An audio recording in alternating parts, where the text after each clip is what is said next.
Papa Dudut.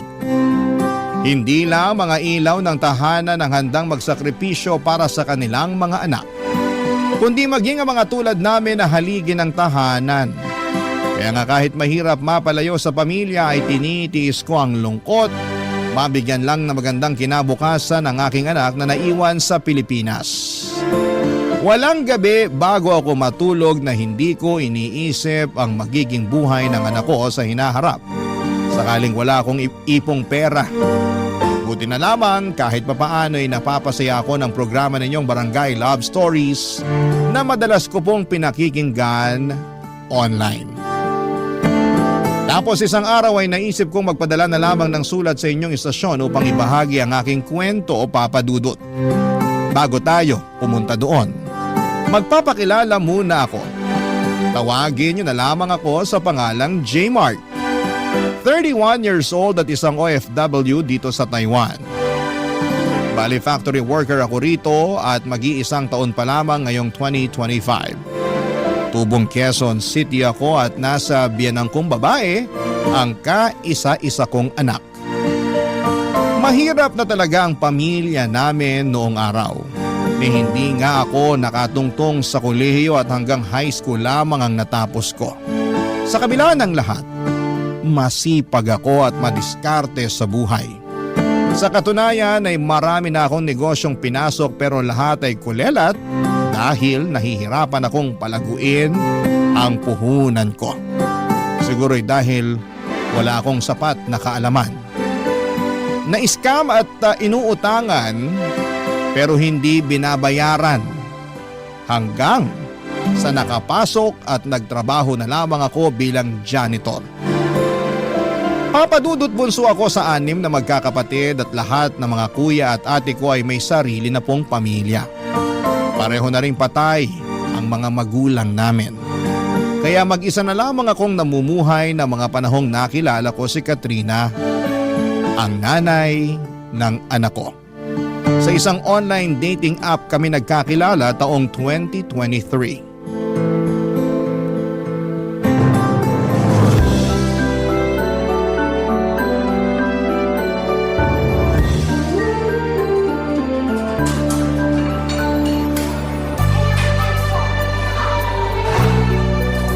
Masarap ba? Sarap ng ano? Yung burger tsaka fries na sinasawsaw mo sa ice cream. Ay, oo naman! Favorite ko tong burger pero mas panalo tong fries na sinasawsaw sa ice cream. Ngayon ko lang nalaman na pwede pala tong gawing sawsawan. Sanay lang kasi ako sa ketchup eh. Kanya-kanyang trip lang naman yan. Madalas ginagawa ko rin yan pag naaalatan ako masyado sa fries nila. Kuya ko nga pala nagturo sa akin yan. Nakita raw niya sa anak niya kaya ginaya niya. Talaga? Ibang klase na rin ang panahon natin ngayon, ano? Bata na yung nagtuturo sa mga matatanda. Pero sigurado ako na tinuruan lang din naman yung pamangking ko ng mga kalaro niya. At salamat din sa pagtuturo sa akin. Hindi kasi ako mahilig sa fries. Kasi tama ka na minsan medyo maalat talaga. Pero ngayon may pangontra na ako sa alat kapag sinawsaw sa ice cream. Mas masarap pa. Salamat ulit. Wala yun, ano ka ba? Maliit na bagay lang yun. Ang totoo, ako nga ang dapat magpasalamat sa iyo eh. Saan naman? Kasi pumayag kang makipagkita sa akin. Bakit naman hindi? Mabait ka naman, tsaka maayos kang kausap sa chat. Sabihin na natin ganun na okay akong kausap para sa'yo. Pero ano kasi, Kasi ano? baka lang na turn off ka nung sinabi ko yung trabaho ko sa'yo. Na janitor lang ako. Unang-una, walang masama sa pagiging janitor. Pangalawa, marangal na trabaho yun. Hindi ka lang basta janitor ha, kundi janitor ka. Yung serbisyo mo kailangan niya ng isang kumpanya para maging malinis at organisado yung lugar nila. Salamat na ganyan yung naiisip mo. Nahihiya lang kasi talaga ako lalo na kung ikukumpara sa trabaho mo. Kasi nag-uopisina ka, kaya walang binatbat yung trabaho ko sa'yo. Huwag mong sabihin yan. Hindi ka dapat nag-iisip ng ganyan. Sinusubukan ko namang pigilan, pero minsan automatic na yun agad yung naiisip ko. Pero proud naman ako sa ginagawa ko. Kasi sabi mo nga, marangal yung trabaho ko. Tama ka. Sa akin ka makinig. Huwag sa kung sino-sino dyan na wala namang alam, kundi kumpara yung mga ginagawa nila. As if naman may nakikipagkumpetensya sa kanila, no? Niwala nga rin silang ambag sa buhay mo eh. Sa bagay, Maiba nga pala tayo. Ano yun? Kailan ka pala huling nagkaroon ng boyfriend? Parang 2 years ago pa yata yun. Gaano kayo katagal? Nakalimutan ko na nga lang kung ilang taon na kami kasi syempre, kinalimutan ko na siya simula nung naghiwalay kami. In fact, kasal na lang talagang kulang sa amin pero life happens. Bakit kayo naghiwalay? Anong dahilan? Siguro hindi lang kami talaga yung nakatadhana sa isa't isa. Tsaka bukod doon, ilang beses na siyang nagloko eh. Ako naman si Gaga, mahilig yata sa red flag. Imbis na hiwalayan ko na siya nung unang beses niya ako niloko, winagayway ko pa sa ere yung pagiging red flag niya. In short, binigyan ko pa siya ng hindi lang isa, kundi maraming tsansa para mas lokohin at saktan ako. Paano mo na-realize na ayaw mo na? Nung malaman ko na nabuntis niya yung best friend ko na paulit-ulit na dahilan ng pag-aaway namin. Nasabi ko na lang sa sarili ko na, girl, tama na. Maawa ka na sa sarili mo. Ayun, doon ko na siya hiniwalayan. Grabe rin pala yung ginawa niya sa'yo, no? Nakakatroma. Sinabi mo pa. Kaya nga pagkatapos nun, 2 taon din akong hindi nagpaligaw o nag-boyfriend. Wala na-trauma na sabi mo nga. Tsaka, in-enjoy ko muna yung pagiging single ko nun. Hanggang sa na-realize ko na gusto ko na ulit ma-in love. Kaya ka ba nasa dating app? Oo, tsaka kaya kita nakilala dun. Ikaw, bakit ka naman nasa dating app? Tulad mo, gusto ko rin ma-in love. Nox naman. Swerte mo nakilala mo ako kasi kung hindi mo na itatanong, masarap ako magmahal. Aba, tinawanan lang ako. Hindi ka naniniwala? Ano, sabihin mo, hindi ka naniniwala no? Pamilyar ka naman siguro sa kasabihan na to see is to believe. Kaya maniniwala lang ako kapag pinatunayan mo. Ibang klase, ako pa talaga yung hinamon. Ayos mukhang palaban ka. Ay, oo naman. Wala yata akong inaatrasan. Sa dami ba naman ng masasakit na pinagdaanan ko sa buhay ko? Sisiw na lang yung mga hamon mo. Kahit sino, lalabanan ko. Eme lang, baka isipin mo, napakako naman. Wala akong iniisip na ganyan. Naaaliw nga ako sa'yo Aba, at ginawa mo pa akong clown ha? Uy, hindi Ano ka? Biro lang. Buti pa kain na lang tayo, tapos ikaw naman magkwento tungkol sa dati mong love life. Papadudot maganda si Katrina. Siya ang tipo kong babae at aminin kong natulala talaga ako ng sandali ng unang beses ko siyang makita. Akala ko nga ay nananaginip lamang ako lalo na nung pumayag siyang makipagkita sa akin. Simula kasi noong nagkausap kami ay hindi ko na itinago sa kanya ang trabaho ko. Nag-alala lamang ako dahil baka hindi niya ako tanggapin kahit bilang kaibigan man lamang dahil nga sa pagiging janitor ko. Hindi naman po sa minamaliit ko ang trabaho ko. Alam ko sa sarili kong marangal ang ginagawa ko at nagsisikap naman ako sa buhay. Pero kung may pwede pa akong gawin na ibang trabaho bukod sa paglalampaso ng sahig at pagpupunas ng bintana ay nakahanda ko talagang gawin, papadudot.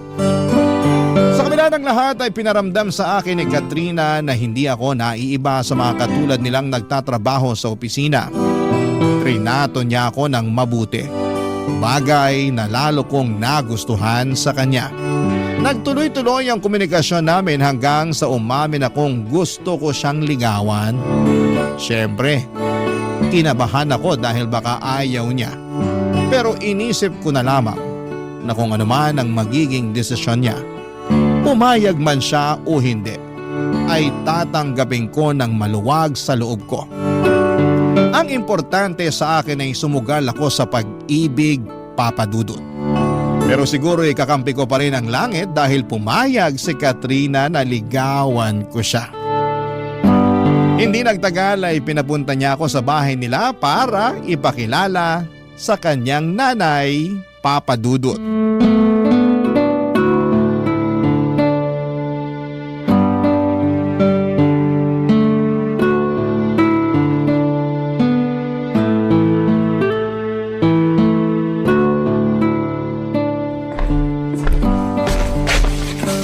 Oh, ito na ang special banana cue ko. Masarap yan. Mas masarap pa sa mga nabibili nyo dyan sa labas. Sige na, merienda muna kayo. Salamat po, Nay. Walang anuman. Teka, upo ako para makapagkwentuhan kami ng messenger nyo. Ha? Sino pong messenger? Ha? Eh sino pa ba di yung kasama mo? Ako po? Ay oo, ikaw lang naman yung kasama ng anak ko rito sa bahay namin May iba pa ba? May iba pa ba na hindi ko nakikita? Wala na po. Yun naman pala Pero saan po galing yung messenger, Nay? Sa'yo! Sabi mo may paparating kang bisita. Yung messenger ng opisina nyo kamo, siya yun, di ba?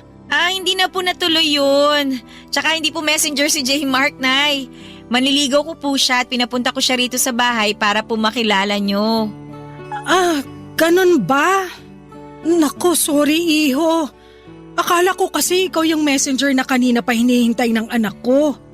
Ito naman kasing si Katrina hindi nagsabi na hindi na pala tuloy yung hinihintay niya. Napagkamalan ko pa tuloy itong manliligaw. Teka, tama ba yung narinig ko na sinabi mo? Na manliligaw ko po si J. Mark? Oo! Tama naman po. Pero bakit kayo sumisigaw, Nay? Nagulat lang kasi ako. Nagbago na ba ang taste mo sa lalaki? Po? Ano po bang pinagsasabi nyo? Ang alam ko kasing tipo mo yung maputi at saka makinis Kaso tong manliligaw mo hindi naman ganun kaputian. Tingnan mo ang itim-itim ng balat. Mukha pang dry. Parang hindi nasasayaran ng lotion. Sobra naman po kayo magsalita. Totoo naman wag mo sanang mamasamain no, J. Mark. Tama ba? Opo, tama po. Pero, construction worker ka ba? Nay! Bakit? Anong bakit? Kung ano-ano pong tinatanong nyo kay J. Mark Ayos lang naman, Katrina. Walang problema. Siguro gusto lang talaga malaman ng nanay mo yung trabaho ko. Tama! Tama yun! Siyempre bilang nanay mo, responsibilidad kong alamin ang background ng mga manliligaw mo, no? Buti pa si J. Mark naiintindihan ako. Naiintindihan ko rin naman kayo. Pero hindi ko gusto yung tono at yung pagkakatanong nyo. Wala namang masama sa tanong ko. Masyado ka lang kasing sensitibo. Basta balik tayo sa'yo, J. Mark. Ano nga ulit ang trabaho mo? Curious lang ako, wag mo sanang mamasamain, Hindi ko naman po minamasama. Bale, janitor po ako. Yun po ang trabaho ko. Janitor? Yung naglalampaso ng sahig? Naglilinis ng mga basura sa opisina? Opo, yun nga po. Katrina naman! Bakit po? Bumaba na ba talaga taste mo sa lalaki? Hindi lang sa itsura pati na rin sa trabaho ng manliligaw mo. Sigurado ka na ba talaga sa taong to? Opo, tsaka wala naman pong masama sa pagiging janitor. Oo nga, pero hindi kita pinag-aral at pinagtapos ng kolehiyo para bumagsak lang sa isang katulad niya na ganyan lang ang trabaho. Sorry pero ano bang tinapos mo? High school lang po. Kita mo na. Kaya janitor ka kasi high school graduate ka lang. Nay, sumusobra na po kayo sa mga sinasabi niyo kay J. Mark. Hindi ako sumusobra. Tama lang naman na tanungin ko siya at alamin ang kapasidad niyang ibigay sa iyo ang mga luho mo sakaling maging kayo. Hindi mo man lang ba yun naisip, ha? Kasi kung hindi, pues, ako na nanay mo naiisip ko yon. Huwag niyo naman pong maliitin si J. Mark. Pati na rin yung trabaho niya. Maliit naman talaga yung trabaho niya. Ano magagawa ko? Marangal po ang pagiging janitor. Hindi po siya nagnanakaw para kumita. Marangal nga, pero mababa naman ang sweldo. Saka hindi kaya nakaka-proud pakinggan na janitor lang ang trabaho na magiging boyfriend mo. Maya ka naman, nak. Yung pinsan mo, engineer ang boyfriend. Yung isa mong pinsan, afam. Kaya ganda ng lahi, tapos ikaw? Naku talaga. Ewan ko sa'yo, santisima ka. Sumasakit ang bumbunan ko sa'yo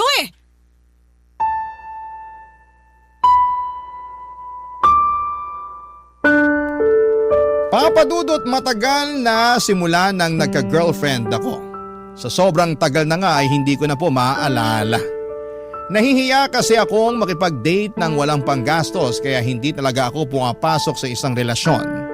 Kaya nga inabala ko na lamang ang sarili ko sa pagtatrabaho habang nag-iipon. Pero dahil pamahal ng pamahal ang mga bilihin at paminsan-minsan ay nahihingan pa ako ng tulong ng mga kapatid ko ay nababawasan ang ipon ko. Kaya nga aaminin kong pinalaban ako ng husto sa mga sinabi ng nanay ni Katrina tungkol sa trabaho ko.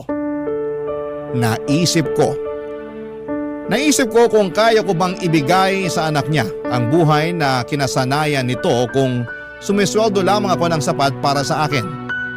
Papadudod para po akong binuhusan ng malamig na tubig ng mga panahong yon. Buti na lamang at nandun si Katrina para saluhin ako at ipagtanggol sa nanay niya. matapos niyang mapansin ang pananahimik ko pagkatapos ng pag-uusap namin. Barangay Love Stories. Barangay Love Stories. Papadudot pinanghinaan ako ng loob matapos akong pagsalitaan ng masasakit ng nanay ni Katrina. Bagaman nagsorry siya sa mga sinabi ng nanay niya sa akin ay napaisip pa rin po ako kung tama pa mang ipagpatuloy ko ang panliligaw sa kanya. Pero sa uli na-realize ko na mahal ko na si Katrina at matagal-tagal na rin simula nang pumasok ako sa isang relasyon. Kaya alam ko sa sarili ko na wala akong hindi kayang gawin para lamang mapatunayan sa nanay niya na karapat-dapat ako para sa kanyang anak. Ipinagpatuloy ko ang panliligaw kay Katrina hanggang sa sinagot na nga niya ako. Hindi nagtagal ay naging kami at makalipas lamang ang 3 buwan ay nabuntis ko na si Katrina. Plano na sana naming bumukod pero nakiusap ang nanay ng girlfriend ko na doon na lamang muna sa bahay nila kami tumira para makapag-ipon ng pera at mabantayan at maalagaan niya ang kanyang anak. Sumang-ayon kami ni Katrina sa kahilingan ng nanay niya. Kahit na alam ko sa sarili ko na makakarinig na naman ako sa nanay niya ng mga masasakit na salita. At hindi nga ako nagkamali doon, Papa Dudut.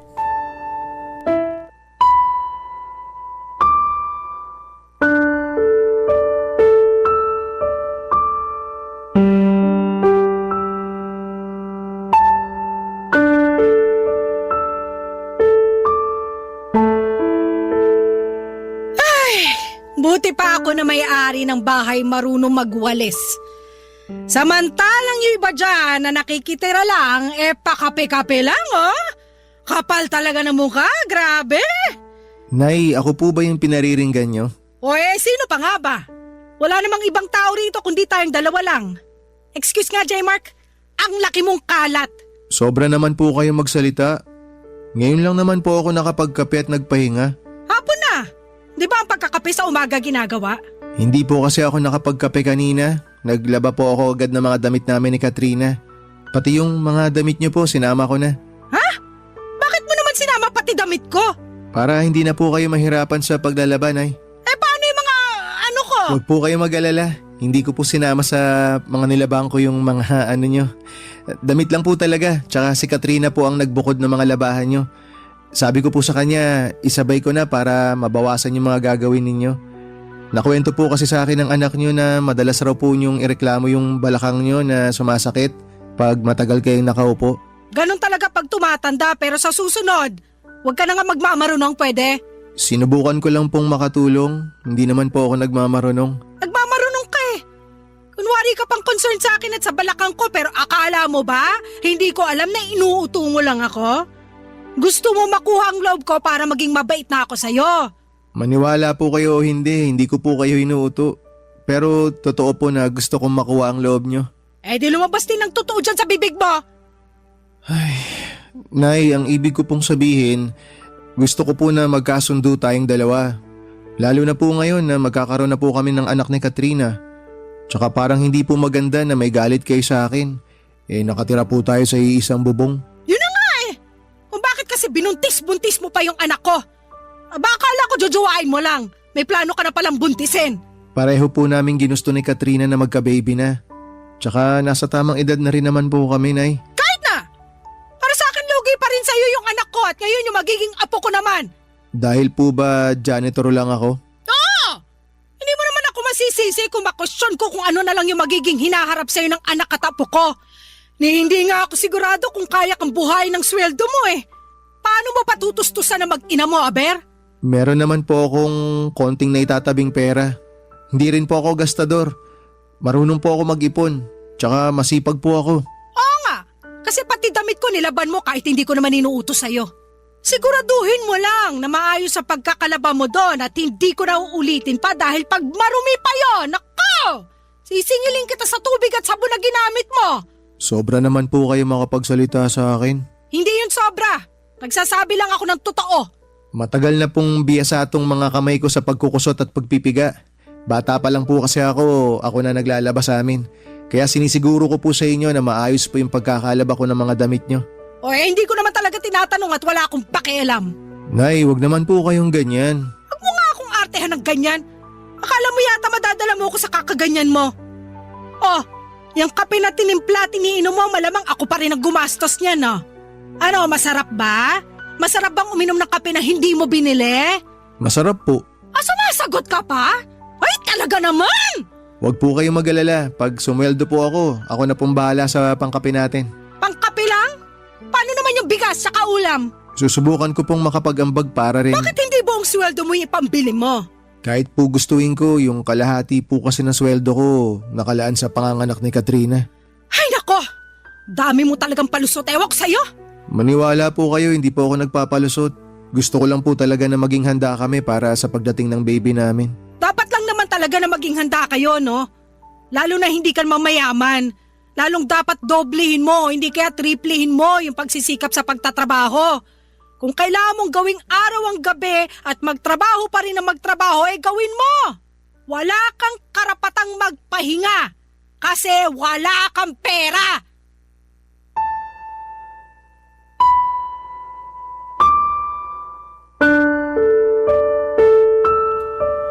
Papadudot kahit naman lalaki ako ay may damdamin pa rin ako na marunong masaktan. At yun ang eksaktong naramdaman ko matapos akong insultuhin at maliitin ang nanay ni Katrina. Kahit na gusto ko pang mga tuwiran, alam ko na wala ako sa lugar at baka pagmulan lamang yon ng malaking pagtatalo namin ng nanay ng kinakasama ko. Sa kabila ng lahat, binigyan lamang ako ng dahilan ng nanay ni Katrina upang lalong magsumikap sa buhay. Yun bang tipong hindi lang makontento sa trabaho ko na nagsisimula ng alas 8 ng umaga at natatapos ng alas 5 ng hapon. Doon ako nag-isip-isip ng magkaroon ng extra income at inopen up ko yon kay Katrina, bagay na sinuportahan naman niya. Doon ko nga po naisip na magtinda ng pagkain katulad ng burger at hotdog sandwich sa tapat ng bahay namin tuwing araw ng Sabado at Linggo. Katulong ko rin doon si Katrina na siyang nagsilbing bonding na rin namin. Masaya naman ako dahil nadagdagan ng ipon namin para sa panganganak ni Katrina.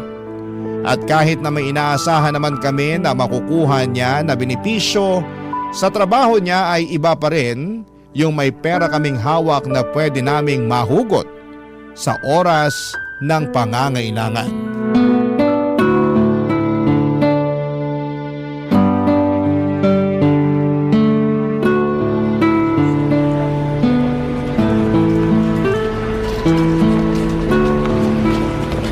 Wow! Sold out na naman yung burger at hotdog sandwich natin ah. Maaga tayo makakapagsara nito. Oo nga eh. Dahil dyan pupunta ako sa palengke. Bibili ako ng mga rekado. Magluluto ako ng paborito mong ulam. Alin? Yung menudo? Oo, bakit? May iba ka pa bang gusto bukod sa menudo? Wala na eh. Gusto ko nung menudo mo kasi hindi masarap yung mga tinda dyan sa labasan. Kung hindi matabang, maalat. Tapos meron namang sobrang tamis. Ewan ko ba sa mga yan? Parang joke time yung pagluluto ng ulam na binibenta nila. Di ba pag nagbebenta ka, dapat sinasarapan mo? Mismo, pero sabi mo nga, ewan natin sa kanila. Pero maya-maya ka na umalis ha, maaga pa naman tsaka katatapos lang natin magtinda. Upo muna tayo rito tsaka magkwentuhan muna tayo. Gusto mo ng kape? Timpla kita? Wag na. Sabi kasi ng nanay mo, sa umaga raw dapat nagkakape. At nakinig ka naman kay nanay. Nagkakape pa rin naman ako sa hapon, di ko lang pinapakita. Kasi baka may masabi na naman siya.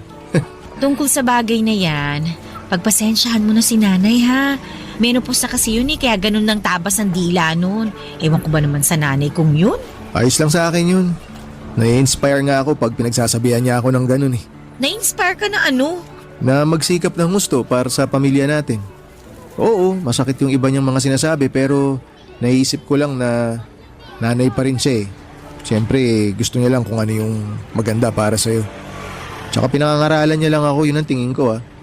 Kaya nga imbis na magmukmok o magalit ako sa kanya dahil sa mga masasakit na sinasabi niya sa akin, iniisip ko na lang na yun yung paraan para mas mapalago ko pa yung sarili ko. Kaya mo ba naisip na mag-business ng hotdog sandwich at burger dito sa lugar natin tuwing Sabado at Linggo? Oo. Matagal ko na rin namang sinusubukan magnegosyo pero palaging inaalat eh. Laging minamalas. Ayun, kaya hindi nagtatagal. Oo, bakit naman? Ang iniisip ko na lang baka hindi para sa akin yung mga sinimulan kong negosyo. Kaya nag-concentrate na lang ako sa pagtatrabaho. Pero buti hindi ka pa rin sumusuko, no? Sumuko saan? Sa pagninegosyo? Oo, naisipan mo pa rin na magtinda kahit na sabi mo nga minamalas ka. Siyempre, dapat subok lang tayo ng subok. Tsaka nasa isip ko, gusto ko kasi talagang magtagumpay. Lalo na tong negosyo na sinimulan natin. Malaki na yung pakinabang nito sa atin kung tutuusin. Extra income sabi nga ng nanay mo. Kung hihintayin ko lang kasi yung sweldo ko, kinsenas katapusan, hindi tayo makakaipon ng malaki-laki para sa paglabas ni baby, di ba? Naiintindihan ko naman na yun talaga yung gusto mong mangyari, yung makaipon ng malaki. Pero sana, huwag mo pa rin masyadong pagurin yung sarili mo. Na-appreciate ko naman lahat ng pagsasakripisyo mo para sa pamilya natin. Pero huwag ka namang gigil masyado. Baka kasi kumapano ka eh. Kawawa naman kami na magiging anak natin. Walang mangyayari sa akin. Malakas kaya ako. Alam ko naman yun. Pero mabuti na rin yung nag-iingat. Tsaka dapat balanse lang ang lahat. Paano ba yung balanse? Ano, yun bang may oras ng trabaho pero syempre may oras din ng pahinga. Nagpapahinga naman ako ah. Huwag kang mag-alala. Hindi ko lang mapigilan kasi na nakikita ko na halos gawin mo ng araw yung gabi.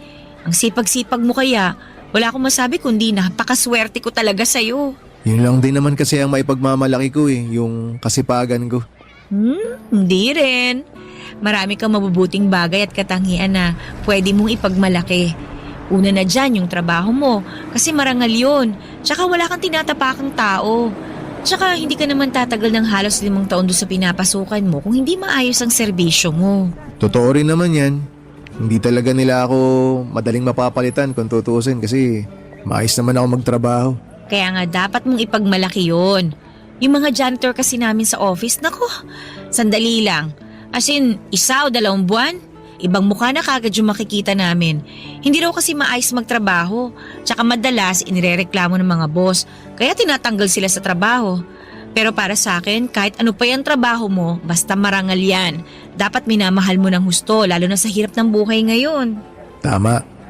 Yung trabaho mo kasi, yan ang sumusuporta at bumubuhay sa pamilya mo. Kaya dapat lang na mahalin at irespeto mo.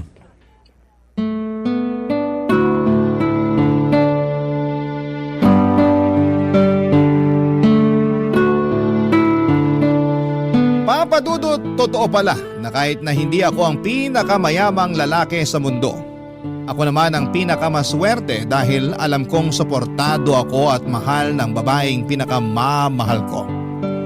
Iba sa pakiramdam. Ang sarap-sarap na tipong kahit nakakapagod ang maghapong trabaho ay mabilis na naiibsan yon ng mga mabubuting salita at papuri sa akin ni Katrina. Simula kasi pagkabata ay hindi ko naranasan sa mga magulang ko ang bagay na yon. Lagi kasi silang nanunumbat at nagagalit. Lalo na dahil sobrang hirap lang ng buhay namin noong araw. Kaya nga Papa Dudut, pinangako ko sa sarili ko na sakaling magkaroon ako ng mga anak ay hindi ko sasabihin ang lahat ng masasakit na salita na sinabi nila sa amin.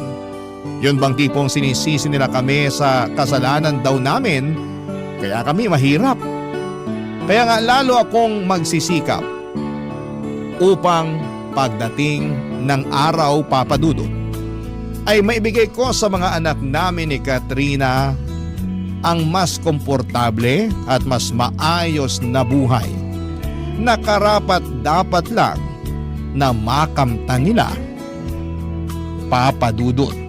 Barangay Love Stories. Barangay Love Stories. Papa Dudut, habang ipinagbubuntis ni Katrina ang baby namin ay sinubok kami ng kapalaran. Hindi kasi naging magaan ang pagbubuntis niya. Sa katunayan, noong tumungtong sa 3 hanggang 4 na buwan ang kanyang tiyan, ay ilang beses siyang dinugo at isinugod sa ospital. Kaya takot na takot kami, Papa Dudut, para sa kaligtasan ng anak namin. Doon na kami nag-decide na huminto si Katrina sa pagtatrabaho para mas maalagaan niya ang kanyang pagbubuntis. Siyempre nakarinig na naman ako noon kay nanay na dapat ko raw mas pagsikapan ang pagtatrabaho kasi wala nang hanap buhay ang anak niya. Alam ko naman yon, pero hindi ko pa rin mapigilang masaktan sa trabaho or sa pagtrato niya sa akin. At ma-pressure lalo at mas nadagdagan ang gastusin namin, tapos ako na lang mga nagtatrabaho ng mga panahong yon. Pero imbes na panghinaan ng loob ay nagsumikap ako lalo sa buhay. Hindi nagtagal ay pinanganak ni Katrina ang aming anak na lalaki na malusog kahit na kulang pa ito sa buwan o premature papadudot.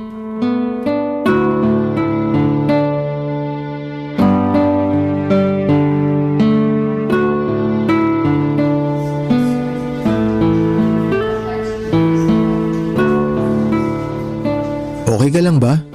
Bakit mukha kang malungkot? May nangyari ba? Wala naman. Pero naisip ko lang kung kailan kaya natin may uuwi sa bahay si baby. Sabi ni Doc, mga ilang araw pa raw nilang kailangan obserbahan si baby. Para daw sigurado tayo na walang problema pag inuwi natin siya. Sana lumaban yung anak natin, no? Sa totoo lang, naniniwala ako na lalaban siya para sa atin. Ay, alam mo, naisip ko kasalanan ko kung bakit nagkaganon ang baby natin eh. Bakit mo naman naisip yan? Pakiramdam ko kasi hindi sapat yung pag-aalaga at pag-iingat na ginawa ko. Hindi totoo yan. Nag-resign ka nga sa trabaho para mas maalagaan mo yung pagbubuntis mo di ba? Oo, pero hindi ko kagad ginawa eh. Sana nung una pa lang nag-resign na ako para mas natutukan ko yung pagbubuntis ko. Naniniwala ako na ginawa mo, na ginawa natin lahat ng paraan para mabantayan at maalagaan sa sinapupunan mo si baby. Kaya wag mo nang sisihin yung sarili mo sa nangyari. Tsaka na ipanganak mo naman ng maayos yung baby natin eh. Kailangan lang talaga siyang i-monitor ng mga doktor para masiguro yung kaligtasan niya. Salamat kasi gumaan naman yung loob ko sa sinabi mo. Ay, Bakit parang ikaw naman yata ang nalungkot? masaya naman talaga ako pero medyo nalulungkot lang kasi sinisisi mo yung sarili mo dahil sa nangyari. Huwag ka nang malungkot. Sabi mo nga ginawa ko naman lahat para maalagaan si baby, di ba? Oo, At kasama kita doon kaya hindi ko nasisisihin ang sarili ko. yan ang pinakamagandang isipin. Mas pagtuunan na lang natin ng pansin yung paggaling mo para makalabas na kayo rito ni baby sa ospital. Excited na nga ako umuwi sa bahay eh. Ako rin. Gustong gusto ko na kayong iuwi. Pero pag hindi nangyari yon, ikaw nang bahala sa anak natin ha. Uy, ang pinagsasabi mo dyan? Wala naman. Gusto ko lang mangako ka sa akin na kahit anong mangyari, mawala man ako o ano, hindi mo pa rin pababayaan yung anak natin. Hindi ka mawawala. Bakit ka naman mawawala? Ewan ko. Basta bigla na lang pumasok sa isip ko eh. Hindi ako naniniwala na bigla mo na lang naisip yan. Ano ba talagang problema? Ay, sorry. Ano ka ba? Huwag ka mag-sorry. Ang pinakamaganda na gawin mo, ikalma mo yung isip mo. Tsaka pagtuunan mo ng pansin yung paggaling mo. Mapapanatag lang ako kung mangangako ka sa akin. Mangangako na ano? Naaalagaan mo yung anak natin kahit na anong mangyari. Siyempre kahit naman talaga anong mangyari, aalagaan ko yung baby natin eh. Hinding-hindi ko siya pababayaan. Pati ikaw, hindi rin kita pababayaan. Magsisikap ako ng gusto para maitaguyod ko yung pamilya natin. Salamat, J-Mark ha. O ano, okay na. Nangako na ako ha. Dapat ikaw rin mangako ka sa akin. O ano naman ang ipapangako ko? Na magpapagaling ka. Naaalagaan mo yung sarili mo para lumakas ka. Para sa amin ang anak mo. Kasi marami pa akong pangarap kasama kayo ng baby natin. Hindi ko kakayanin kung may isa sa inyo mawala sa akin. Walang mawawala sa amin, no? Pareho yata kaming warrior ng anak mo. Ikaw ba naman nanay eh? Sigurado warrior talaga yung anak mo. Thank you sa pag-aalaga sa amin ng baby natin. Simula pa lang nung nagkakilala tayo at nalaman nating magkakaanak tayo. Thank you talaga. Mas pinagaan mo yung pagbubuntis ko. Hindi mo kailangan ipagpasalamat sa akin yun kasi masaya ako na alagaan ka. At ngayon, responsibilidad ko na yun bilang padre de pamilya. Kaya asahan mo na gagawin ko ang lahat para maalagaan kayong dalawa ni baby. Pangako yan. Ang swerte-swerte ko talaga sa'yo. Tama talaga yung desisyon ko na tanggapin yung panliligaw mo at sagutin ka. Alam ko na kasi na magiging mabuting tatay ka sa anak natin eh. Salamat at naisip mo yan. Sa totoo lang, matagal ko na rin talagang pangarap maging tatay. At ngayon natupad na. Tinupad mo yung pangarap ko. Tinupad mo rin naman yung pangarap ko na maging nanay sa anak natin kaya salamat talaga. O siya, ituloy na lang natin tong mahabang usapan na to. Basta ang pinakagawin mo, magpagaling ka. Ha? Pagka nakalabas na kayo rito ni baby, kung pwede, pasyal tayo sa beach. Gusto ko yan. Alam ko talaga na gustong gusto mong pumunta sa beach, kaya tutuparin natin yan. Kasama ang baby natin.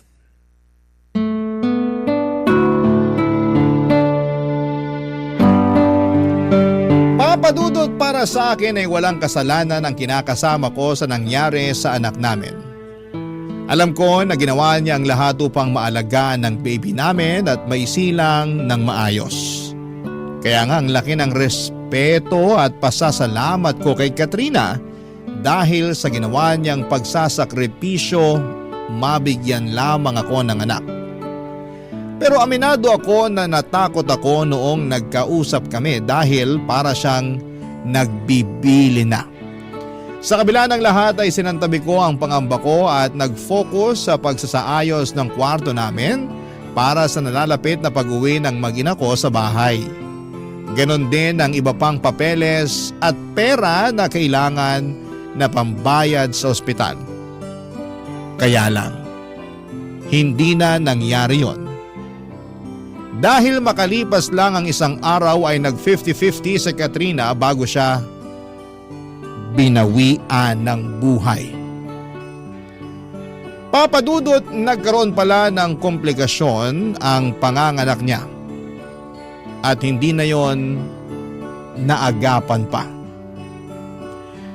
Papadudot, namatay ang kinakasama ko. Matapos maipanganak ang baby namin. Sobrang sakit, Papadudot. Para akong napilay ng mga panahong yon at pakiramdam ko ay pinagsakluban ako ng langit at lupa. Matapos iwanan na lamang ni Katrina ng basta-basta. Iyak ako ng iyak na para bang gusto ko na ring sumunod sa kanya, Papadudot. Hindi ko akalain na maglalaho ng ganong kabilis ang lahat ng mga pangarap namin. Ang sakit, lalo't plano ko na yayain siyang magpakasal kapag nakarecover na siya sa panganganak. Pero alam ko na hindi na yon mangyayari pa. Ilang araw, Papadudot, pagkatapos ng libing ni Katrina ay mas lalo akong nalugmok dahil sa matinding kalungkutan.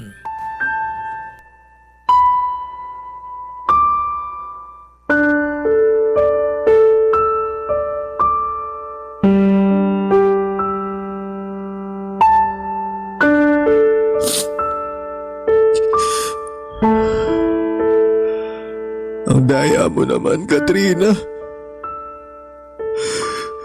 Pakadaya mo. Di ba nag-usap pa tayo? Napupunta tayo sa beach kasama si baby pagkalabas niya sa ospital. Binigla mo naman ako. May sorpresa pa naman ako sa'yo paglabas mo. Hayain na sana kita magpakasal eh. Pero wala na. Iniwan mo lang kami ng anak natin.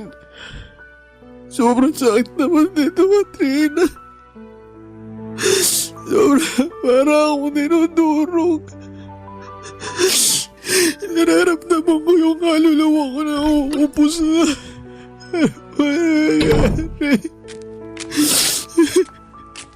J-Mark, Nay, kayo pala. anong ginagawa mo rito sa labas? Malamok ko. Buti hindi ka pinapapak dyan. Okay lang naman po ako. Hindi ko po iniinda yung mga kagat ng lamok sa sobrang sakit po ng nararamdaman ko. Pwede ka magsabi sa akin. Makikinig ako. Hindi ko po alam kung paano mag-uumpisa eh. Basta ang alam ko lang po para akong nadudurog dahil sa pagkawala ni Katrina.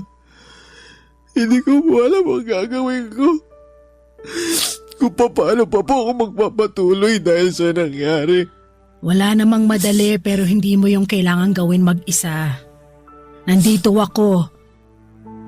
Kahit naman paano, anak na rin ang turing ko sa'yo. Salamat po, Nay. Tungkol doon sa mga hindi natin pagkakaunawaan, wala na sa akin yun. Simula nung namatay ang anak ko, pinagsisihan ko na lahat ng mga kasalanan ko sa'yo. Pati na rin yung mga masasakit na salita na paulit-ulit kong sinabi sa'yo nun. Pasensya ka na talaga ha. Kasi masyado ako naging sakit ng ulo mo. Hindi naman po kayo naging sakit ng ulo ko. Siguro, sakit lang po sa tenga kasi naninigaw po kayo parati. Sobra ka naman. Pero pasensya ka na talaga. Ayos na po sa akin yun. Hindi naman po ako nagtatanim ng galit eh. Hindi po ako nagtanim ng galit sa inyo kasi nanay kayo ni Katrina. Tsaka, kung tutusin, mas lalo po akong na-inspire na magsikap sa pagtatrabaho para mabigyan ng magandang buhay yung mag-ina ko. Na kahit ganito lang ako, hamak na janitor at tindero ng burger at hotdog sandwich, may pagmamalaki nila ako. Alam mo, lagi kang pinagmamalaki sa akin ni Katrina.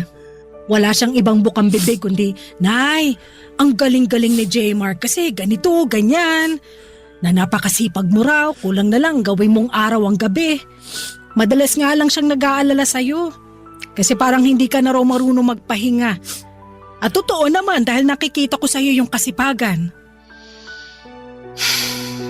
Kaya nga nahiya talaga ako nun sa sarili ko dahil kung ano-anong masasakit na salita ang sinabi ko sa'yo. Hindi lang pagkatao mo ang hinamak ko kundi pati na rin ang trabaho mo. Siguro kasi masyado lang akong nag-alala para sa anak ko. Kaya lang maling-mali pa rin na pinanghimasukan ko yung buhay niya dahil pareho na rin kayo na nasa tamang edad. Huwag niyo na pong isipin yun. Napatawad ko na po kayo tsaka marami rin naman po ako natutunan sa inyo. Salamat, Nak. Hayaan mo, babawi ako sa'yo, sa inyo ng anak mo. Hindi ko kayo pababayaan hanggang nabubuhay ako. Tsaka nangako rin ako kay Katrina. Naaalalayan ko kayo ng apo ko sa abot ng makakaya ko. Salamat po, Nay. Malaking bagay po sa akin na nandiyan kayo kasi aminado ko na. Wala po talaga akong alam sa pagiging tatay. Hindi nga po ako masyado marunong magpalit ng diaper ng baby namin. Mali-mali po ako sa pagtitimpla ng gatas. Tsaka marami pa po akong kinatatakutang gawin kasi baka masaktan ko po si baby. Kaya nga nandito ako. Ako na muna ang bahala sa apo ko habang nagtatrabaho ka. At kapag day off mo naman, edi tuturuan kita para merong ka ring alam. Sa ganung paraan man lang makabawi ako sa'yo. Maraming salamat po talaga kasi kahit wala na si Katrina, hindi niyo pa rin po kami pinabayaan ng anak namin. Oo naman. Pamilya tayo eh. Tsaka baka pag ginawa ko yun, gabaan ako ng langit sa pagiging masamang lola. Ayoko mapunta sa impyerno pag namatay ako. Ano ba kayo, Nay? Hindi pa kayo mamamatay. Huwag niyo pong sabihin yan. Siyempre hindi pa. Masamang damo yata ako. Nay, maraming salamat po ulit ha. Walang anuman. O siya, baka gusto mo nang pumasok kasi masyado ng maraming lamok dito. Kanina pa ako kinakagat eh. Ay, sige po. Pasok na po tayo. Baka biglang magising si baby tapos wala ako sa tabi niya. Yun nga rin ang naisip ko. Kaya tara na sa loob.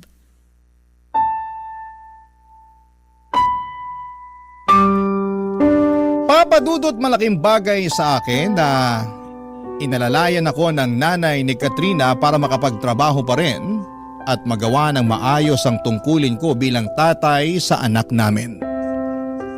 Kung ako lang kasi ay baka mahirapan ako lalo na at kailangan din ako ng baby namin. Mga ilang buwan ko rin na inaral ng husto lahat ng turo sa akin ni nanay mula sa pagpapadede kay baby, pagpapalit ng diaper, pagpapaligo hanggang sa pagpapadighay. At isa lamang ang masasabi ko. Lahat yon ay hindi madali. Kaya nga kahanga-hanga ang mga ilaw ng tahanan mula sa pagbubuntis nila, panganganak at pag-aalaga sa kanilang baby. Papa Dudut, hindi nagtagal ay may kumatok na opportunity sa akin na magtrabaho abroad kaya sinunggabang ko na kaagad.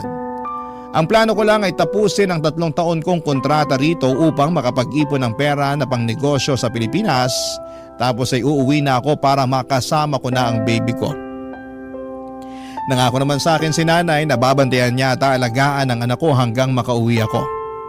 Kasama niya sa bahay nila sa Quezon City ang pinsang babae ni Katrina na binibigyan ko na lamang ng allowance para meron ding panggastos. Kahit na mahirap mapalayo sa anak ko, ay wala akong hindi kayang gawin. Mabigyan ko lamang siya ng magandang buhay sa hinaharap. Nasa bawat patak ng aking pawis at luha dito sa ibang bansa ay inspirasyon ko siya. At dala-dala ko sa puso ko ang pangako sa nanay niya na aalagaan siya at itataguyod hanggang sa aking huling hininga. Alam ko kung nasaan man si Katrina ngayon ay proud na proud siya sa akin dahil kinakaya kong magpatuloy kahit na mahirap simula nang mawala siya. Hanggang dito na lamang po ang sulat ko, Papa Dudut. Maraming salamat sakaling mapili po ninyong i-ere ang istorya ng buhay ko. Sana'y marami akong na-inspire na mga kabarangay natin sa kwentong ibinahagi ko. More power and God bless sa Barangay Love Stories. Ang inyong kapuso at kabarangay forever, J. Mark. Dear Papa Dudut, ako nga pala si Rosie, 25 years old, isang babaeng pinaasa at patuloy na umaasa. Nakilala ko sa isang dating app si Dom. 40 years old na siya, maganda ang tindigan niya at malakas talaga ang appeal. Kaya naman mabilis din lamang akong na-fall sa kanya, Papa Dudut. Halos isang buwan kaming nag-usap online bago kami nag-decide na magkita na. Pinaghandaan ko yon, Papa Dudut. Bumili ako ng magandang damit at sapatos. Napabili na rin ako ng mahahaling pabango. Nagpa-facial ako at nagpakulay pa ng buhok ko. Ganon ako ka-interesado kay Dom. Alam kong masyado pang maaga noon para malaman kung siya na talaga ang nakatakda para sa akin. Pero gusto ko siya na talaga, Papa Dudut. Kaya nga ako na rin ang gumawa ng paraan para hindi na siya bumitaw sa akin. Isang beses pa lamang ako nagkaroon ng karelasyon at masasabi kong ibang-iba si Dom, Papa Dudut. Ibang naramdaman kong kilig sa kanya.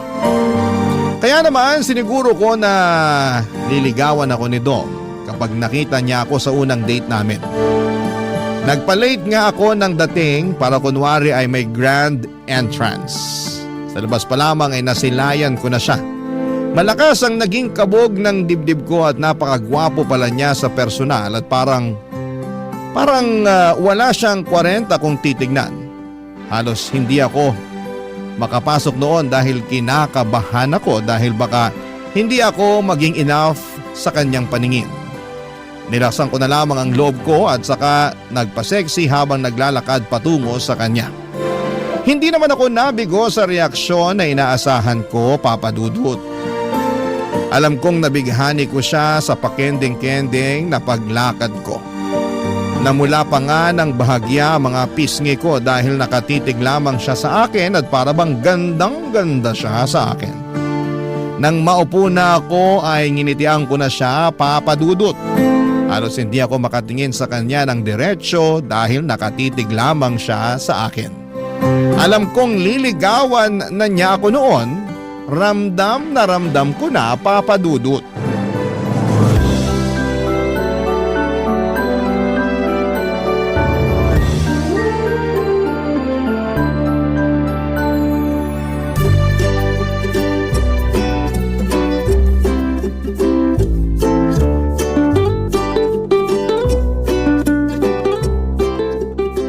Tumal ngayon ah. Kanina pa walang customer. Dapat ganitong oras, dagsa ng mga tao. Ganun talaga. Di lahat ng araw mabenta tayo. Meron talaga yung ganito, walang katao-tao. Wala na ngang katao-tao, pati boses mo wala rin kabuhay-buhay. Malungkot kasi ako. May nangyari ba? Meron. Ayoko nga sana mag-duty pero di naman pwede. Pwede kang magkwento sa akin para kahit paano gumaan naman yung loob mo. Ay, di niya na kasi ako kinakausap eh. Ha? Sino? Sino pa ba? Eh di yung kinukwento ko sa'yo nung nakaraan. Yung lalaki na nakilala ko sa clan. Yun ba? Akala ko di na kayo nag-uusap nun. Sabi mo pa nga nakakatamad siyang kausapin, di ba? Oo, nung una. Pero mali pala ako. Buti na lang nireplyan ko pa rin yung text niya. Binigyan ko ng chance na makilala siya ng husto. Pero sabi mo hindi ka na niya kinakausap, di ba? Oo. Kailan pa? Nagsimula nung isang araw tapos hanggang ngayon. Tinadtad ko na nga siya ng text eh. Sinubukan ko ring tawagan pero cannot be reached naman. Hindi ko naman alam kung anong rason kasi okay naman kami tuwing nag-uusap kami.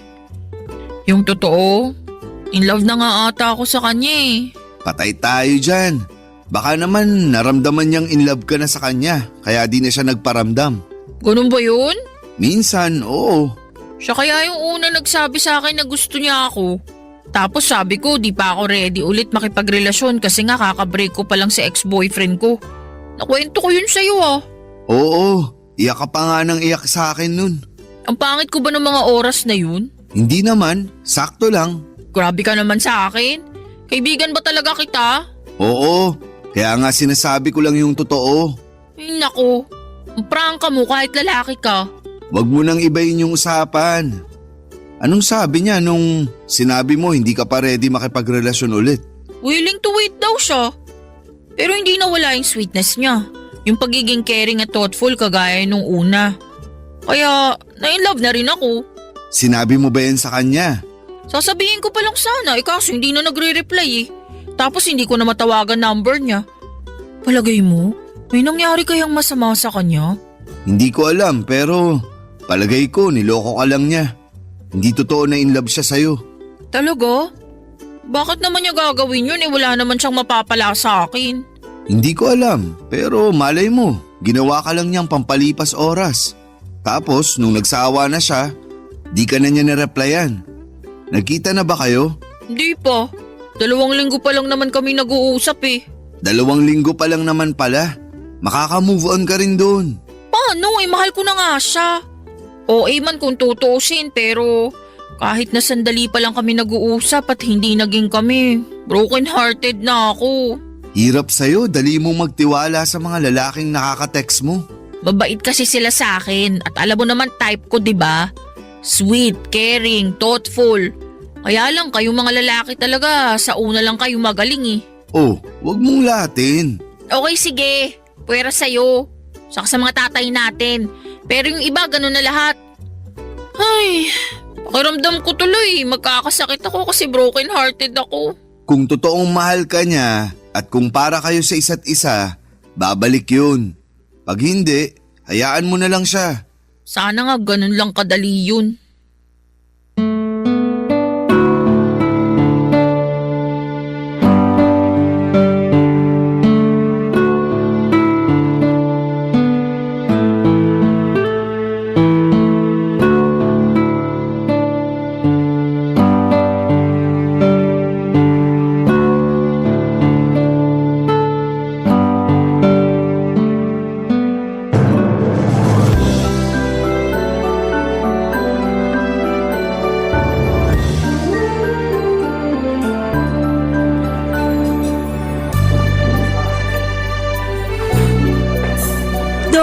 Pwede bang wag ka nang tumitig sa akin? Bakit naman? Kasi naman nakakailang. Paano nakakailang? Hindi ka ba sanay na tinititigan ka? Sanay naman. Pero nung ikaw na yung gumawa, Ayaw mo ba? hindi naman sa ayaw. Kaya lang ang init na ng pisngi ko eh. Ewan ko ba? Kakaiba kasi yung mga titig mo. Naintindihan na kita. Ganyan din kasi sinasabi ng ibang babae na dinedate ko noon. Sabi nila, Nakakatunaw daw mga titig ko. Yan nga, eksakto. Kasi hindi ko naman mapigilan.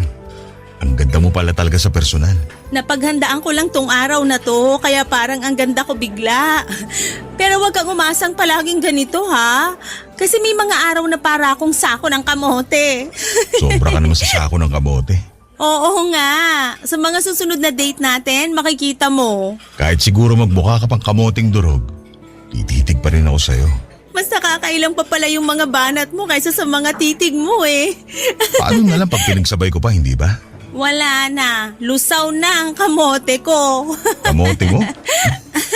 Ang ibig kong sabihin, kamote ako. Ay, hindi, mali.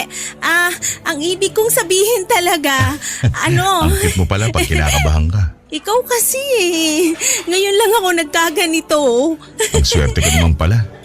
Sana palagi kang ganyan pag nakatitig na ako sa'yo. Sa susunod na mga date natin, masasanay na rin ako sa mga titig mo. Hindi na yan epekto. Aba, mukhang gusto mo pang makipag-date sa akin sa susunod ah. Bakit naman hindi? Ngayon pa na pinainit mo na ang kamote ko sa mga titig mo? Komportable ka na rin magbiro tungkol sa kamote mo. Bakit ba puro kamote ang usapan? Ano bang gusto mong pag-usapan? Gusto kong pag-usapan ko ng relationship status mo. Madali lang yan. Single na single ako. Ako rin. Parehas tayo. Meron ka pa bang ibang gustong malaman sa akin bago tayo umorder? Dali na habang hindi pa ako gutom. Kailan mo naman ako liligawan? Ang bilis mo naman tanungin yan ha. Mukhang matagal mo nang pinagplano na itanong sa akin yan no. Hindi naman. Kaya lang gusto ko lang malaman syempre para alam ko kung saan ako lulugar. Lumugar ka lang dyan sa harapan ko para matitigan pa kita. Hindi pa ako sawa sa ganda mo eh. Uy, umiiwas sa tanong ko. Alam mo, mabuti pa umorder na tayo. Bigla akong ginutom sa kagandahan mo. Sige, order na tayo. Pero kapag busog ka na, sasagot ka na ha. Tignan natin kung mabubusog ako ng pagkain dito. Kapag hindi, sa susunod ka na bumawi ng tanong. Okay, hindi naman ako nagmamadali. Willing to wait ako palagi sa pagkain at sa'yo na rin.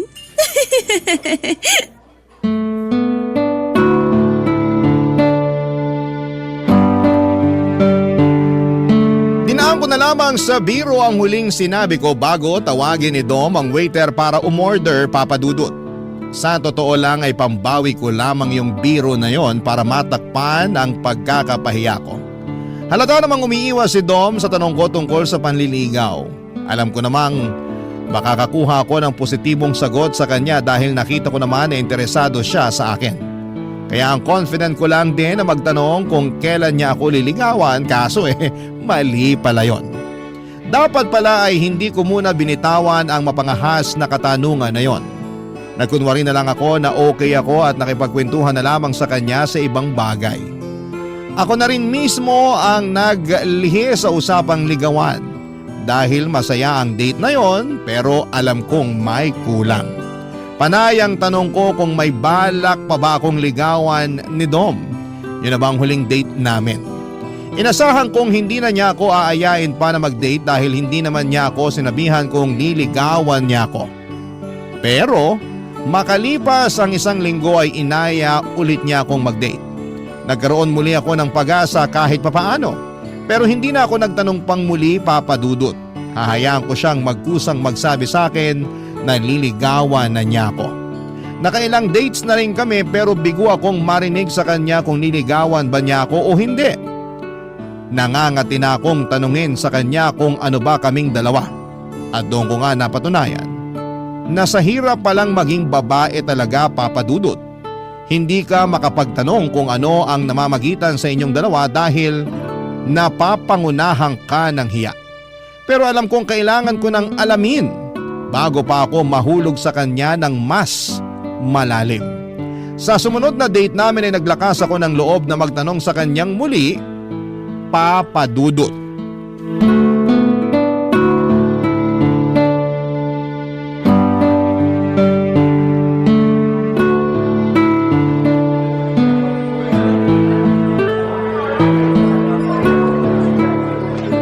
Ayos dito sa napili mong coffee shop ah. Hindi masyadong maraming tao. Para magkarinigan tayo ng maayos. Sa mga napuntahan kasi natin dati, ang ingay masyado. Sumakit lang lalamunan ko kakasigaw para lang magkarinigan tayo. Pasensya na. Mahina akong pumili ng lugar kapag nakikipag-date. Hayaan mo, sa susunod na date natin, ako na talaga ang mamimili. Ha? Tinawanan lang talaga ako. Order na tayo ng kape? Parang kailangan ko ng mga simsikmura ako. Teka, bago tayo magpaasim ng sikmura, may gusto lang sana akong itanong. Ano yun? Ang tagal ko na kasing gustong itanong to sa'yo, kaya lang nauuna lagi yung hiya ko. Uutang ka ba? Hindi ah! Mukha na ba talaga akong gipit sa paningin mo? Biro lang. Ang seryoso mo kasi. Seryoso nga kasi itong sasabihin ko. Ngayon pa lang parang gusto ko ng mga sim sa kaba ng sikmura ako. Dom, seryoso nga. Ano na bang nangyayari sa atin? Ay, hindi kita maintindihan. Panay ang labas natin. Pero hindi klaro sa akin kung saan ang punta nito. Anong sinasabi mo? Talaga bang wala kang alam sa mga sinasabi ko? Linawin mo kasi. May pag-asa bang maging tayo? Liligawan mo na ba ako? Kailan? Uy, ang dami mo naman tanong. Di ba dapat isa lang? Sige. Tayo na ba? Hindi pa naman kita nililigawan. Paano magiging tayo, hindi ba? Kaya nga ang susunod na tanong, kailan mo ako liligawan? Uy, dapat isang tanong lang. Huwag ka madaya. Huwag na sana tayong maglokohan, Dom. Sabihin mo na lang sa akin kung niligawan mo ako o hindi para alam ko kung saan ako lulugar. Gusto mo talaga malaman yung totoo? Oo naman. Yun lang naman ang kailangan ko eh. Meron akong balak ligawan na ibang babae. Eh bakit pala niyaya mo pa ako makipag-date? Masama ba? Single ka. Single ako. Wala namang sinasabi sa batas na bawal yun. Pero kung may balak ka ng ligawan na iba, di wag na tayong mag-date kasi wala rin naman pala tong patutunguhan. Sana kasi hindi ka na lang nagtanong eh. At kasalanan ko pa kung gusto ko maging klaro ang lahat sa atin? Sorry Rosie. Iba talaga ang gusto kong ligawan. Pero nai-enjoy ko naman na kasama ka. Nai-enjoy mo nga akong kasama, pero iba naman ang gusto mong makasama. Lugi! Rosie naman. Gets ko na. Huwag ka na magpaliwanag. So ito na ang huli nating date. Ganon. Siguro. Hindi siguro. Siguradong oo. Ikaw bahala. Ikaw naman nagdesisyon yan. Parang ako pa ang mali rito ah. Ikaw na nga to nagpaasa sa akin tapos parang ikaw pa tong lugi? Hindi kita pinaasa. Hindi ako makapaniwala sa mga sinabi ni Dom, Papa Dudut. Gusto pa niya akong baliktarin. Nainis ako at hindi na sumagot sa huling sinabi niya. Hindi raw niya ako pinapaasa? Ganon ba siya kasama? Matapos ang ilang gabi naming paglalandian, ilang buwan din niya akong hinarot at ilang gabi rin akong napuyat para mabenta ko ang sarili ko sa kanya para maligawan na niya ako sa wakas. Tapos sa bandang huli, Papa Dudut, noong gusto ko nang iklaro ang lahat ay bigla niyang sasabihin sa akin na hindi niya ako pinaasa at meron daw siyang ibang balak na ligawan. Hindi na ako nakatiis, umalis na ako kaagad sa coffee shop na yon at hinabol niya ako hanggang sa labas. Kinumbinsi niya ako na ituloy natin ang pagkakape dahil sayang naman daw ang pinuntan namin doon. Kaya lang ay nawala na ako ng gana. Agad kong pinara ang taxi na dumaan at walang kimong iniwan siya. Papa Dudut, nahirapan akong mag-move on kay Dom. Hindi ko siya blinak sa social media kahit ang kanyang cellphone number. Alam kong merong parte pa rin sa puso ko na gusto kong marinig sa kanya na ako ang pipiliin niyang ligawan. Pero matapos nga ang pag-uusap naming dalawa ay hindi na siya muling nagparamdam pa sa akin. Doon ako mas lalong nasaktan dahil alam kong hindi niya ako gusto talaga, Papa Dudut. Sa pagdaan ng mga araw ay sinikap kong makalimot sa kanya at ang hirap pala talagang mag-move on kahit na wala kayong nasimulan. Kasi lagi kang aasa sa closure kung saan ka ba nagkulang. Kung bakit hindi kanya nagawang piliin kahit na harap-harapan ka namang nagpakita sa kanya ng interes. Ano pa bang kulang sa akin? Yon ang naging madalas na tanong ko sa sarili ko habang hindi pa kaya ng puso ko. Nakalimutan siya matapos niyang magpaasa sa akin. Barangay Love Stories. Barangay Love Stories. Mahirap man, Papa Dudut, pero tiniis kong hindi magparamdam kay Dom. kahit miss ko na siya. Alam kong marupok ako sa kanya. Malaking tulong na nga rin na hindi na siya tuluyang nagparamdam sa akin para mabilis ako makaiwas na maging marupok. Sa pagdaan pa ng mga araw ay may mga sumubok na manligaw sa akin. Hinayaan ko naman sila na patunayan ang mga sarili nila. Pero parang may kulang, Papa Dudut. Parang hindi naman ako masaya sa piling nila.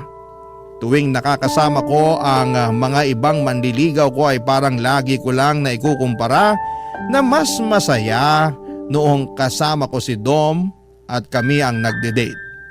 Kaya wala ring napuntahan ang mga panliligaw nila sa akin at binasad ko na lamang sila kesa mapaasa ko lang sa wala. Talagang si Dom ang gusto ko pa rin. Pero klaro na sa akin na hindi niya ako gusto. Hanggang isang araw, nagulat na lamang ako nang biglang tumawag si Dom sa akin. Hindi ko sinagot dahil naunahan ako ng kaba na humalo pa sa kilig. Ibang panginginig ko noon at hindi ko alam kung sasagutin ko ba o hindi. Pero mas nangibabaw ang kagustuhan kong muling marinig ang boses niya. Nang sinagot ko ay nagpanggap akong busy at hindi na siya naaalala pa. Hanggang sa bigla niya akong inayang mag-date dahil na-miss daw niya ako. Lihim akong kinilig sa sinabi niya, Papa Dudut. Inaisip ko na baka may chance na kaming dalawa. Kaya nung inaya niya akong mag-date ay hindi ako agad nakatanggi. Nag-date muli kami sa coffee shop kung saan kami naudlot. Baka naman sa pagkakataong yun ay matuloy na maayos ang coffee date naming dalawa, Papa Dudut.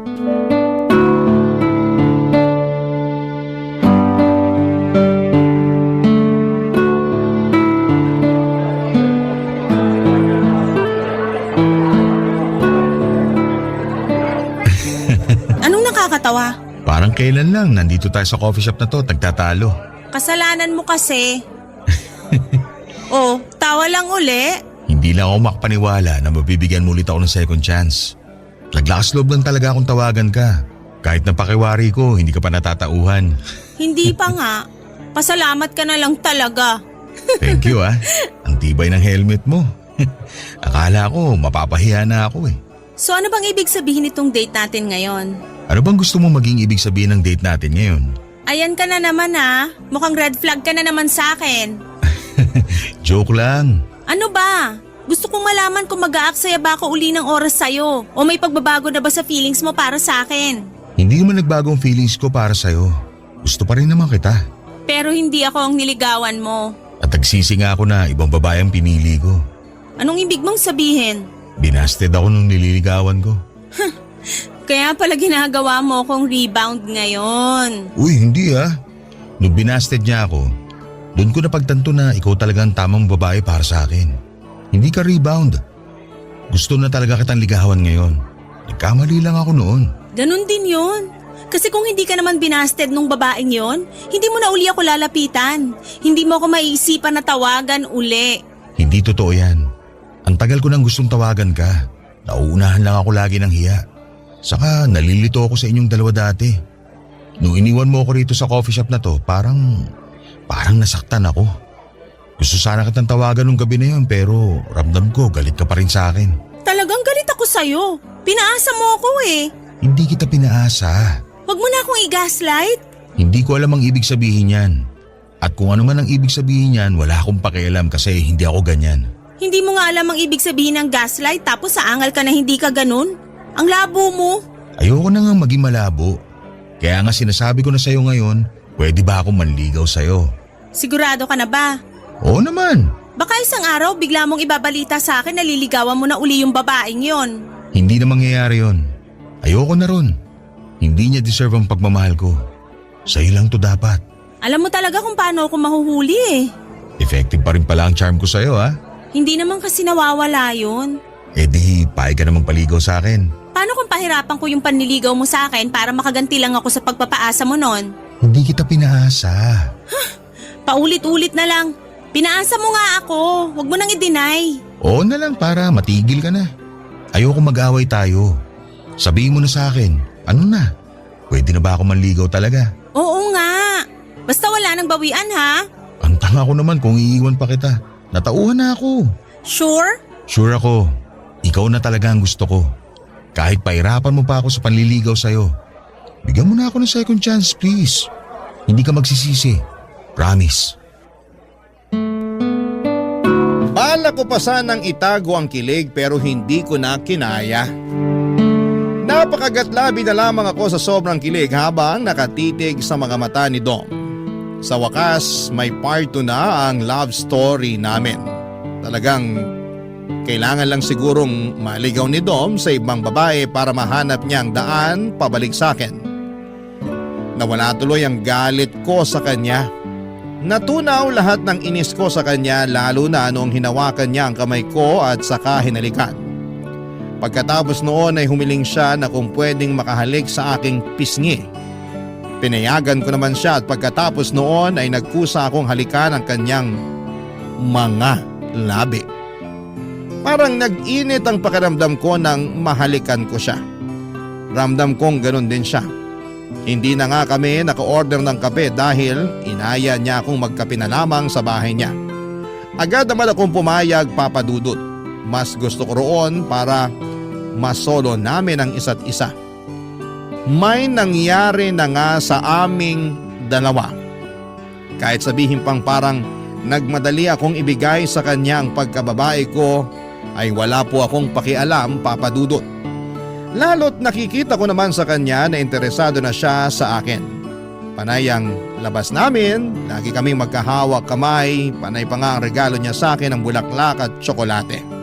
Lagi rin niya akong binibilahan ng maliliit na teddy bear kapag sahod niya. Ramdam na ramdam ko talaga na seryoso na siya sa akin. At hindi ako nagsisisi na binigyan ko siya ng second chance para matuloy ang naudlot naming pagtitinginan. Hanggang isang araw, bigla na lang siyang nagka-cancel ng mga date namin. Nalimitahan na rin ang pag-uusap namin at parang lagi siyang nagmamadali, Papa Dudut. Hindi na rin niya ako binibigyan kahit ng isang peraso ng tsokolate kahit sahod niya. Isang araw, nilahad niya sa akin ang dahilan sa parehong coffee shop kung saan kami madalas na magligawan, Papa Dudut.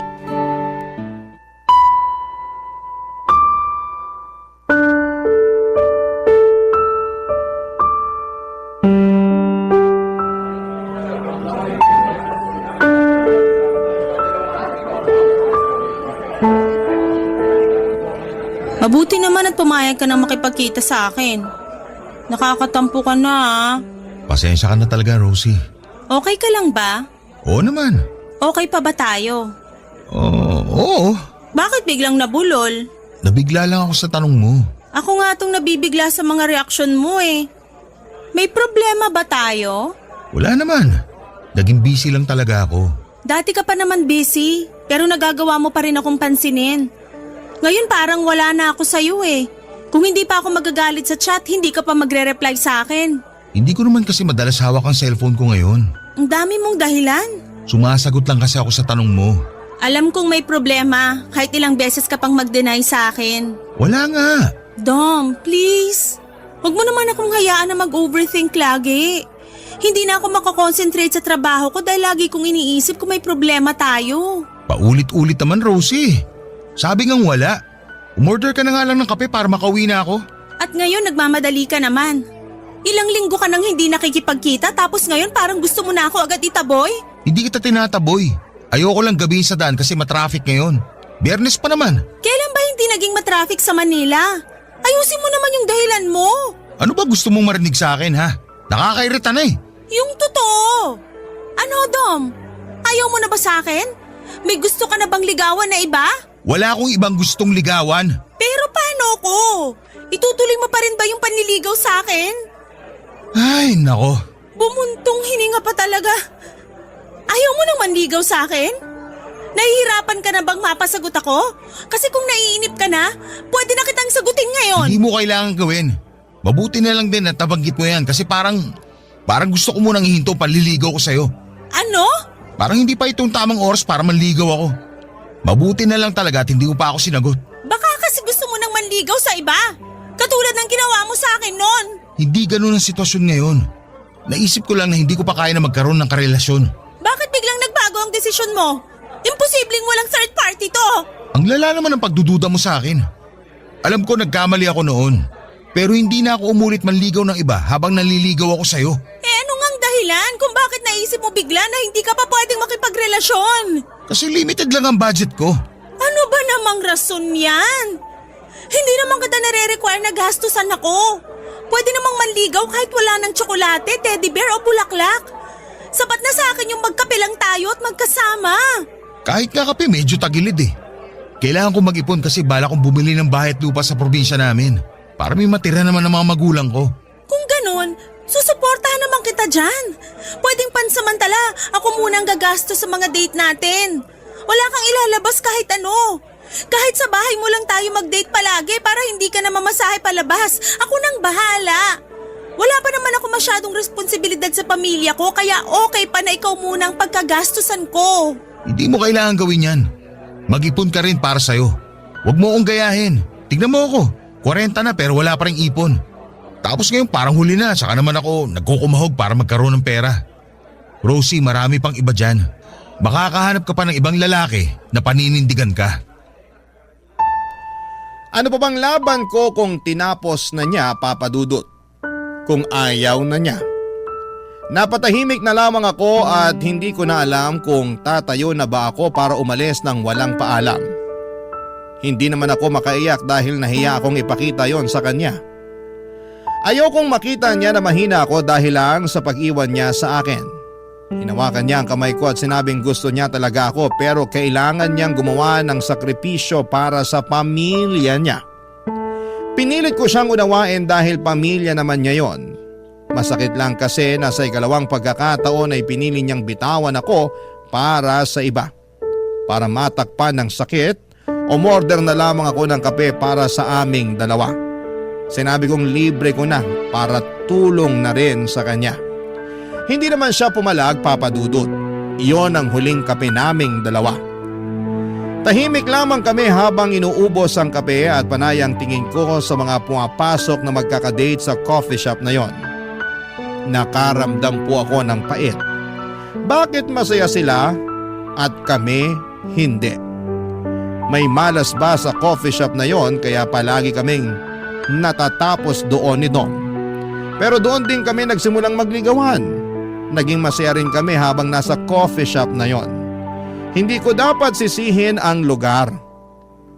Dapat kong sisihin ang sarili ko na umasa kay Dom na sa ikalawang pagkakataon ay forever na kami. Mali pa rin pala talaga. Hindi ko na inubos ang kape at nagpaalam na ako kay Dom.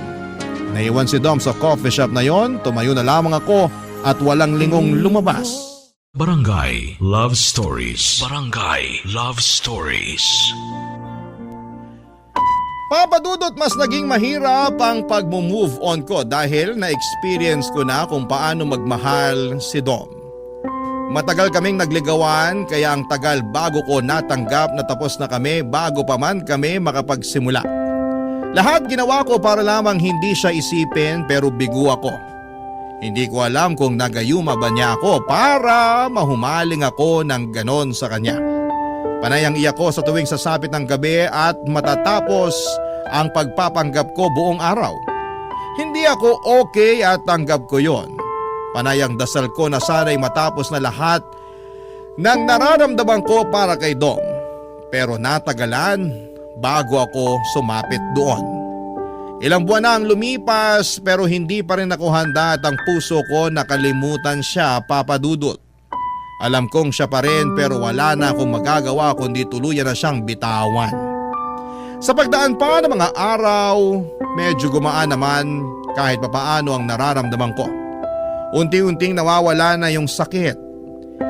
Nakakayanan ko na rin sa wakas at nabawasan na ang mga gabing umiiyak ako. May mga araw na rin na nakakalimot na ako sa pangalan niya.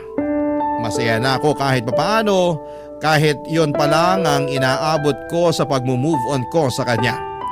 Hanggang isang araw noong handa na ang puso kong talikuran siya, saka naman siya biglang nagparamdam sa akin. Kakagising ko lamang isang umaga ng linggo nang matadtad ang cellphone ko ng maraming text mula kay Dom. Puro pag-amin na nami-miss na raw niya ako at hindi niya kayang mawala ako sa buhay niya. Papadudot. Aminadong nakaramdam ako ng saya at kilig, pero ano ba ang plano niya? Nireplyan ko siya at tinanong kung kumusta siya. Wala siyang ibang naging sagot kung hindi gusto niya akong makita. Doon muli sa coffee shop kung saan kami natapos. Nagsimula at natapos muli. Ano na kaya ang susunod para sa aming dalawa, Papa Dudut?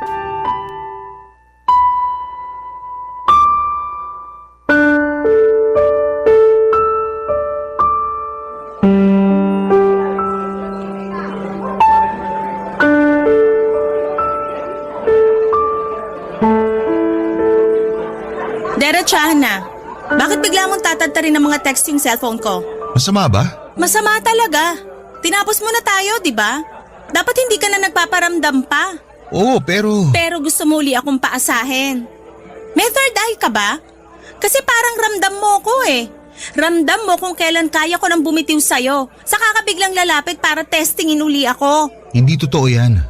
Namiss lang talaga kita. Sinungaling. Totoo yun. Kung alam mo lang kung gaano kahirap sa akin na masanay na wala ka na ulit sa akin. Ang hirap. Huwag mo nga akong daanin sa drama. Kung nadaan mo ako sa ganyan dati, ibahin mo ngayon kasi kaya ko na. Kaya ko nang bitawan ka. Kung totoo yan, bakit nandito ka ngayon? Bakit parang nakakapit ka pa rin sa ating dalawa?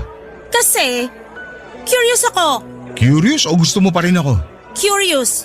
Yun lang talaga. Hindi ako naniniwala. Kita ko sa mga mata mo na namiss mo rin ako. At masaya kang nakita ako ngayon. Ang kapal din naman ang mukha mo. Kinakapalan ko na talaga ang mukha ko para lang maamin sa'yo ang totoo. Namiss kita, Rosie. Ang hirap pala na wala ka sa buhay ko. At bakit ngayon lang yan? Ilang buwan mo akong hinayaan? Kasi alam mo naman may kailangan ako isakripisyo, hindi ba? Ako na lang lagi sinasakripisyo mo kapag nagigipit ka. Kasi alam ko maiintindihan mo ako. Kasi wala naman akong ibang choice. Kahit hindi kita intindihin, wala pa rin ako ibang magagawa kundi tanggapin yung pagtalikod mo sa akin. Wala na ako ibang masasabi kung hindi sorry. Yun lang ang kaya kong gawin. Sana pala hindi ka na lang nakipagkita kung sorry lang ang sasabihin mo. Kasi okay na ako eh, kahit hindi ko yan matanggap sa'yo. Pero hindi okay sa akin na hindi makahingi ng sorry sa lahat ng nagawa ko sa'yo. Patawarin mo sana ako. At kung mapatawad kita ngayon, anong mangyayari? Kung meron man akong gusto mangyari ngayon, walang iba kundi magkaayos tayo at sana mabigyan mo ako ng third chance. Third chance mo mukha mo. Wala na ba talagang pag-asa, Rosie? Isipin mo lahat ng ginawa mo sa akin. Saka mo itanong kung dapat ba kitang bigyan ng third chance. Alam ko mahirap na pagbigyan mo ako ulit ngayon. Pero makakasiguro ka na hindi magiging mali ang desisyon mo kapag bumalik ka sa akin. Natuto na ako. Na-realize ko na hindi ko kayang wala ka. Tapos iiwan mo uli ako kapag may gulo na naman sa buhay mo. Hindi na mangyayari yun. Kung may problema man ako, hindi na ako bibitaw. Natuto na nga ako. Ayoko nang mahalin ka, Dong. Nakakainis ka. Halika nga rito. Yakapin mo ako. Ibig sabihin, pasado na ako sa third chance? Ayaw mo yata eh. Gusto, syempre. Gustong gusto ko.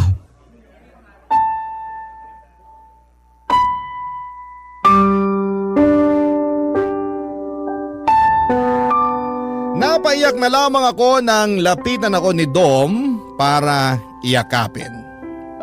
Nagpalakpakan ang mga tao sa paligid namin at akala ata nila ay nag-propose si Dom sa akin. Hindi naman namin sila kinorek dahil masyado kaming masaya noon, Papa Dudut. Yung manager nga sa coffee shop ay nag-offer ng libreng 2 tol Amerikano para sa aming dalawa. Masaya daw sila na doon namin piniling i-celebrate ang panibagong milestone sa buhay namin. Kahit papaano ay gumaan ang pakiramdam ko at naisip kong tama lang na bumalik ako kay Dom. Parang sign yun ng Diyos na nasa tamang tao ako dahil lahat ng tao sa paligid namin ay masaya para sa amin. In-enjoy namin ang libreng kape at nang maubos namin yon ay inaya niya akong pumunta na sa bahay niya para maglambingan. Muli na namang may nangyari sa amin, Papa Dudut. Namiss namin ang isa't isa at ramdam ko yon sa bawat hawak sa akin ni Dom. Dinoble ni Dom ang pagbawi niya sa mga pagkukulang nito sa akin. Naramdaman ko na parang muling may nagbabago na sa kanya. Kahit may mga problema siyang pinagdaraanan ay sinisigurado niyang hindi na niya ako basta-bastang bibitawan. Talagang nagbago na siya. Minahal ko na siya at hindi ko na pinatagal pa ang panliligaw niya. Sinagot ko na siya at naging opisyal na kaming dalawa at naging okay na ang mga sumunod na buwan sa aming dalawa. Plano na nga niyang pakasalan ako sa susunod na taon, Papa Dudut, basta makaipon. Mahal na mahal ko na talaga siya at ginawa ko ang lahat para lamang manghinayang siyang iwanan ako kung sakali man. Wala na akong ibang lalaking gustong makasama kundi siya lamang, Papa Dudut. Ilang beses akong nagdarasal sa buong araw para lamang magpasalamat dahil binalik niya sa akin si Dom. At nang sumapit nga ang 3rd monthsary namin, inaya ko siyang mag-date muli sa coffee shop na paborito namin, kung saan nagsimula ang lahat, Papa Dudut.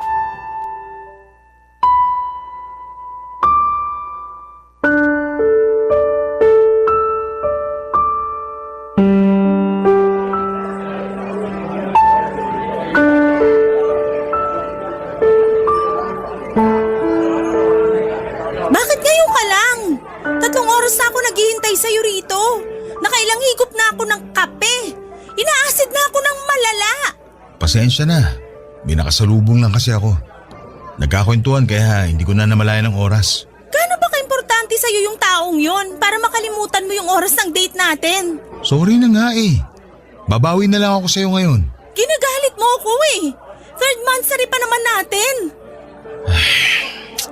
Ilang sorry pa ba ang kailangan kong sabihin, Rosie? Oh, bakit parang nabaligtad yung sitwasyon? Bakit ikaw naman tong galit? Ako nga to naghintay sa'yo rito at munti ka nang maging diabetic dahil sa dami ng cake na nilantakan ko, wag lang mapaalis sa mesa na to. Bakit kasi ganyan ang atake mo sa akin? Kararating ko lang binungangaan mo na kagad ako. Sana inintindi mo muna ako. Kasi pinaghintay mo ako eh. Minsan lang naman ako na-late sa mga lakad natin. Minsan nga lang pero tinaon mo pang monthsary natin. Alam mo, ayoko makipag-away sa'yo. Aalis na lang ako. Teka, sorry na. Nainis lang ako kasi kanina pa kita gustong makasama. Eh di yan ang sabihin mo. Hindi yung mga away ka na lang bigla. Bakit parang ibang tono mo ngayon? Ha? Hindi ah. Kilala kita, Dom. May problema ba? Ikaw nga to may problema. Ikaw to nang-aaway tapos bigla mo ipapasa sa akin yung issue. Hindi eh. Alam ko na yung galawan mo eh. Anong meron? Sige, maging tamang hinala ka na naman. Alam mo, mabuti pa. Maghiwalay na lang tayo. Dom? Sino ang nakamit mo kanina? Bakit? Ayokong maging tamang hinala. Pero hindi ka naman kasi ganyan dati. Mahaba ang pasensya mo sa toyo ko. At hindi ka basta-basta nakikipaghiwalay maliban ngayon. Dom, umamin ka. Anong nangyari kanina habang wala ka rito? Wala nga. Huwag mo nga pairalin yung toyo mo. Nakakairita na eh. Bukas na lang tayo mag-usap pag kalmado ka na. Alis muna ako. Dom, please! Mag-usap tayo! Kinakabahan ako sa'yo! Alam mo, ayoko sa lahat yung masyado naghihinala. Maghiwalay na lang talaga tayo. Ayoko na. Bakit ang bilis mong umayaw? Anong nangyari kanina, Dom? Anong nangyari? Rosie, ayoko na. Narealize ko ngayon na hindi pala talaga kita gusto. Napatunayan ko na lang na tama ang feelings ko nung binungangaan mo ako. Anong nangyari, Dom? Sabihin mo sa akin. Hindi ka magdedesisyon ng biglaan kung wala lang. Gusto mo talaga malaman ng totoo? Oo. Naalala mo yung niligawan ko dati? Yun ang busted sa akin? Yung babaeng pinili mo kaysa sa akin? Siya yung kasama ko kanina. Ano na naman to, Dom? I'm sorry, Rosie. Ayoko na maging unfair sa'yo. Mahal ko pa rin pala siya. Dom, ilang beses mo ba akong gaganituhin? Huli na to. Babalik na ako sa kanya. Liligawan ko ulit siya. At kapag binasted ka na naman niya, Hindi niya na ako binasted, Rosie. Sabi niya pwede ko na siyang ligawan. Kasi type na rin daw niya ako.